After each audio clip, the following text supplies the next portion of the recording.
Right, well, we'll just have a little clean up of this. We've come pretty much down to natural.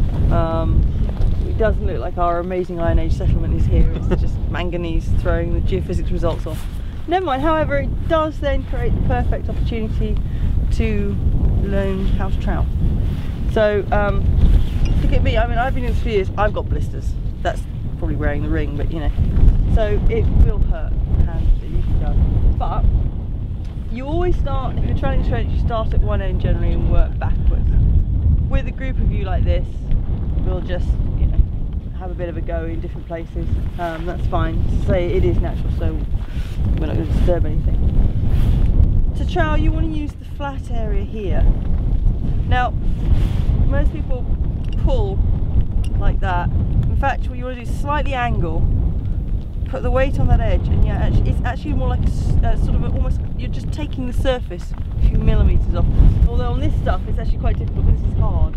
So, you know, you may not be able to just take the surface off, you might just end up just picking the dirt that's on top off. But anyway, pop in. We start with this.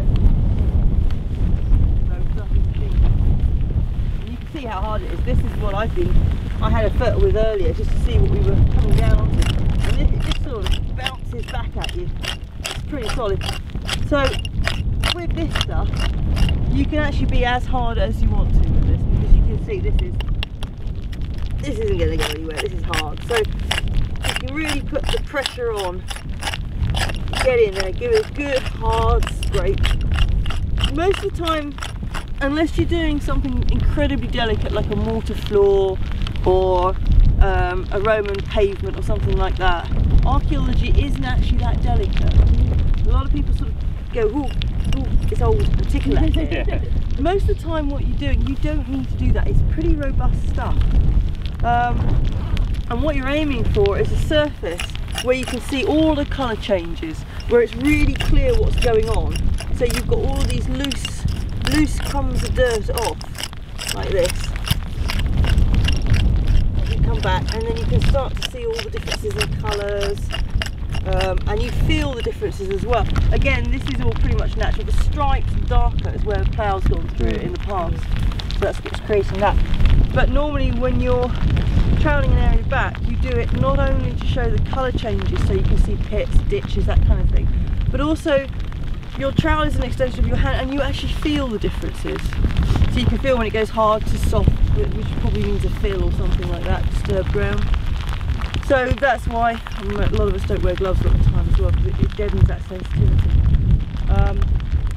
So at the moment, I suggest we turn our backs to the rain for a minute. Perhaps let the worst of this pass, and perhaps just trowel this way instead, just because that way you're a little bit more sheltered. You look very yeah, look at it. Here you go. Not enough room for everybody, sorry. Yeah, we'll be with you. How far back do you have to record all this, even though there's nothing in it? No, what we do with this thing is we photograph this and we'll plot its location on a plan with the GPS.